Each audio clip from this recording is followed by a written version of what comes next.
Rich with Benesmart. I'm here today to talk about level funded health plans. More specifically, this video aims to clarify what level funded health insurance is and why it could be beneficial for the right business.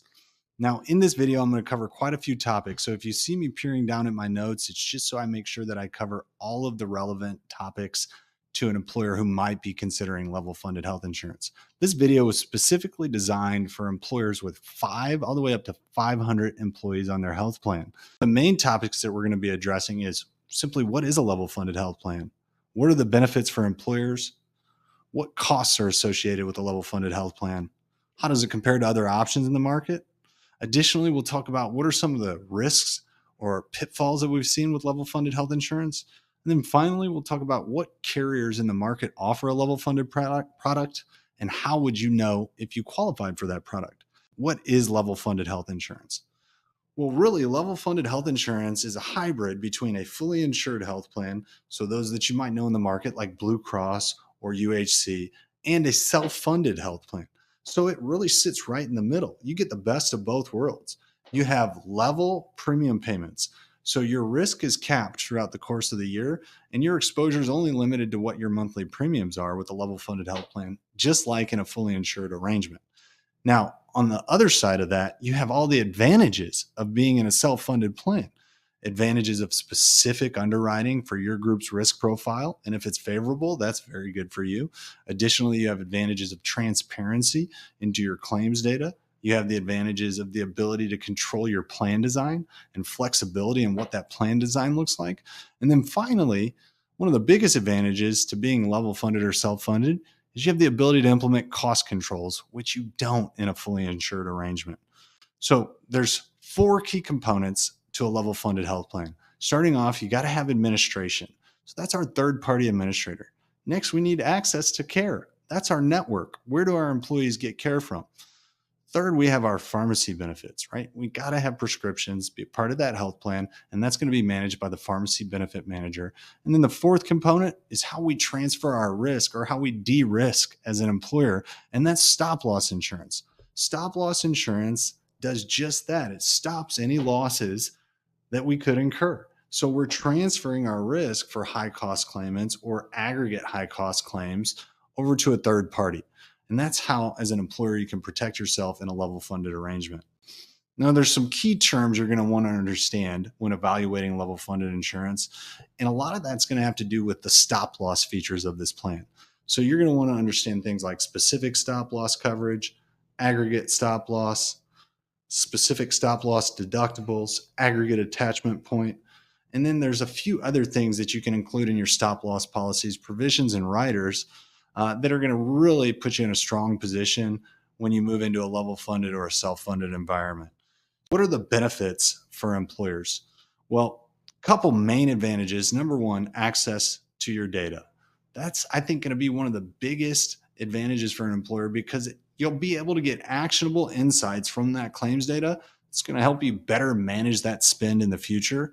And then number two, because you have access to claims data, you can see how your claims fund's performing, and you can keep track on whether or not you're eligible for a surplus refund at the end of the year. This is one of the other huge advantages, is that any unused claims dollars from that level funded plan are going to be coming back to the employer. So those are 2 of the main advantages for an employer. And truly, it's going to put you in the best position to manage this expense. From an employee's perspective, employees in level funded health plans generally today are seeing their health plans improve.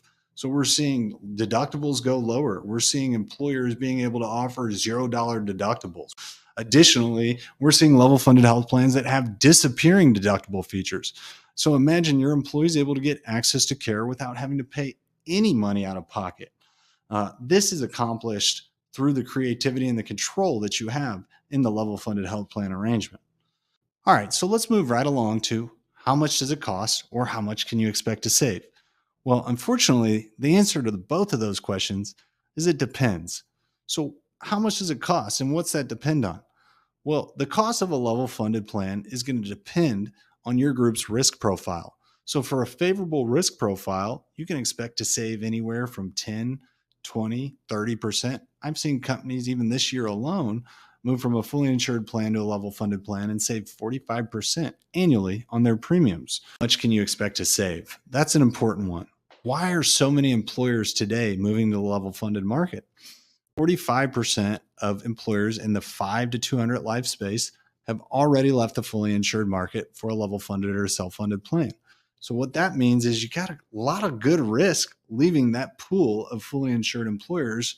And what's remaining in that pool of fully insured employers is bad risk. So that's why in today's market, we're seeing 10, 12, 15% increases from the fully insured carriers.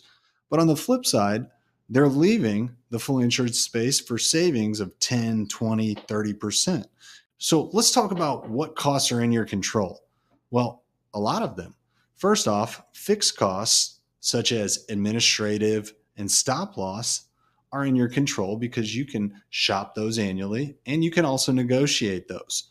So when you negotiate your administrative fees, you want to make sure you know what's covered in that arrangement. So your administrative fees are going to be for your third-party administrator who's going to manage and administer your plan, as well as for your broker or consultant. So you want to understand what scope of work can you expect to receive from those fees, and is there any flexibility in those fees? So those are negotiated prior to installing the plan. The other costs that are well within your control in a level funded plan arrangement are going to be your variable costs or your claims costs. These are costs that can be managed throughout the year with the right programs in place.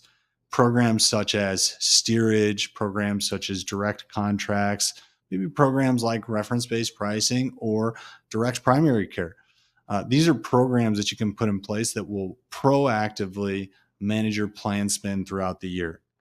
And then finally, when it comes to costs, is there any risk for variance in your costs throughout the year? Meaning, can you expect your costs to fluctuate in a level funded arrangement? And the answer is no. Your costs will not vary throughout the year. The only way your costs would vary throughout the year is if you have a shift in enrollment, right? More people coming on or less people on the plan.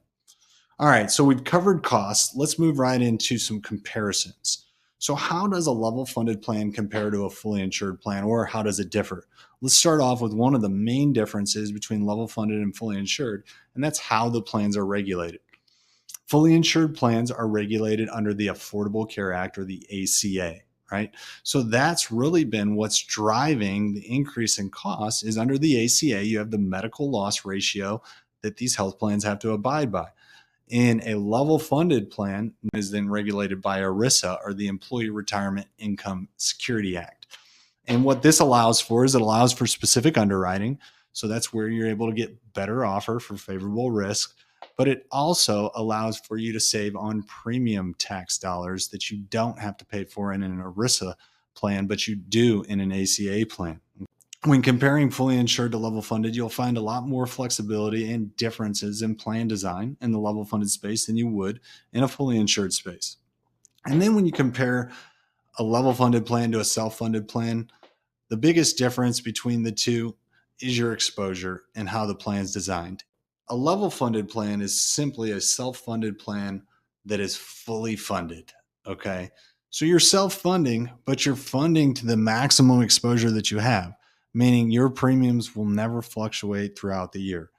Moving right along, when we're talking about self-funding, it comes with risks. So what are the risks associated with level funding? Well, we've hit on it quite a few times, and that's your claims exposure. Claims exposure is the biggest risk, but when executed properly, a level funded health plan will mitigate that risk with the right stop loss policies. I think this is why it's so important for employers considering a level funded plan to understand stop loss policies. Again, there's going to be two main stop loss components. It's going to be your specific stop loss, and that is specific to the individuals on your plan. And then you have your aggregate stop loss, which is going to be stop loss that prevents you from total exposure or from aggregate claims from all of the members on your plan. So moving on from that risk, we want to talk about what are some of the problems associated with level funding your health plan. Well, one problem that we see sometimes, unfortunately, occurs during a late installation. So this is why we say it's very important that if you're going to move from a fully insured plan to a level funded plan, you make sure that your installation or your enrollment is complete 30 days prior to the close. And that's simply because in a level funded plan, all we've done is unbundled the supply chain. So we've taken all of these components that were operating independently and then rebundled them together. And in doing so, the TPA, the network, the pharmacy benefit manager, and the stop loss, they all have to work in seamless conjunction. And so there's a lot more moving components when you implement a level funded health plan than when you implement a fully insured health plan and you can simply turn on the switch. So we want to make sure we give all of our plan partners and vendors time to effectively install our group. And can they do it in less than 30 days? Yes, absolutely. I've seen plenty of level funded plan partners install a group within 7 days or less sometimes. And quite frankly, can it be done? Yes, but put yourself in the best position possible and get your enrollment done early. If you avoid late installation, you'll avoid any connectivity issues that you could possibly run into. Another common problem that we see in level funded plans has to do with those independent components working together. And that's simply because when you get a level funded health insurance card, that level funded health insurance card is going to be produced by the TPA and it's going to have the network logo on there, but it's also going to have the TPA logo. So this causes confusion for employees and for, unfortunately, providers' offices. Okay. So essentially, what a level funded plan does is it rents access to the network. So sometimes the confusion occurs when a provider may be looking at a health card and they may see the TPA logo on there, or the third party administrator logo, and say, oh, well, we don't take such and such health plan. But what they're not actually recognizing is the logo of the network that's on there. So this can be avoided with education. And this is very important that when you install a level funded health plan, you help employees understand what the changes are that occurred and how to best communicate those changes to providers. And this can eliminate a lot of those communication challenges that we see when a level funded health plan is installed. All right, so let's talk a little bit about what carriers offer a level funded product. Well, a lot of the carriers that you're familiar with today, such as Aetna, Cigna, UHC, Blue Cross, they have their own level funded product. Okay. So not only do they offer a fully insured product, but they offer a level funded product because they see that that's where the market's going. Additionally, we've had clients that have moved from a UHC fully insured plan to a UHC level funded plan and experience savings, staying with the same carrier, just moving from one style of health plan to the other. Now, that's what we call a carrier level funded health plan. And so, for instance, Aetna will level fund all the way down to 2 in certain markets. Cigna will offer their level funded product at 25 employees participating. UHC all the way down to 5 employees, and Blue Cross Blue Shield or Anthem all the way down to 10 employees. Now, there's a whole nother world of level funded products out there, and these are what we call non-carrier level funded plans. So what we've done is we've disintermediated the supply chain. So we've kind of broken apart the supply chain with the TPA, with the network, with the PBM, and with the stop loss carriers, and we've rebundled those into a plan. Okay, so there's about 15 or so that you can see here on the screen, plan partners that offer unbundled, rebundled level funded plans. And these are going to give you some distinct advantages over the carrier level funded products because you have the ability to disintermediate the supply chain, because you have the ability to work with independent partners, independent TPAs, independent networks, independent PBMs, independent stop loss providers, right? This can give an employer a huge advantage. So I really encourage everybody to understand what this market looks like. So last thing we want to cover is, how do you know if you qualify for a level funded health plan? This is a really good question. And this is really all about knowing when is the right time to make the move. So you can qualify at any given time for a level funded product, but you want to qualify with a favorable risk, right? You want to qualify with a favorable risk so you can experience savings. So this is important for you to understand your risk profile. And you can do this illustratively, and you can get a good look at your risk profile by going to market, maybe doing some AI underwriting and getting some illustrative proposals in the market. Or you can get to know your risk profile through the underwriting process. Now, the underwriting process is going to vary based on the size of your company. So the underwriting process is ultimately what's going to tell you whether or not these are going to be good programs for your company.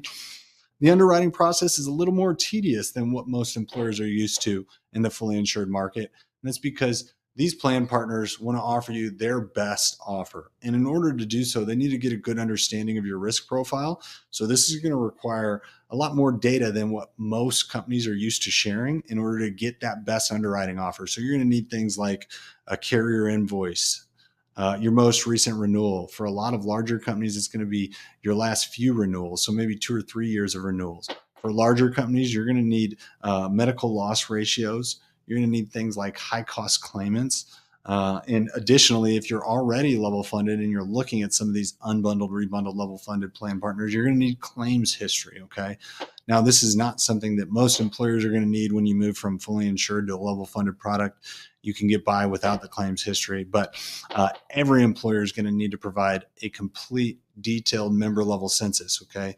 So, level funded underwriting has a couple components. So, there's an AI component to it, right? Where we're going to be utilizing AI generated data to understand the risk of your population and specifically what those outliers may be.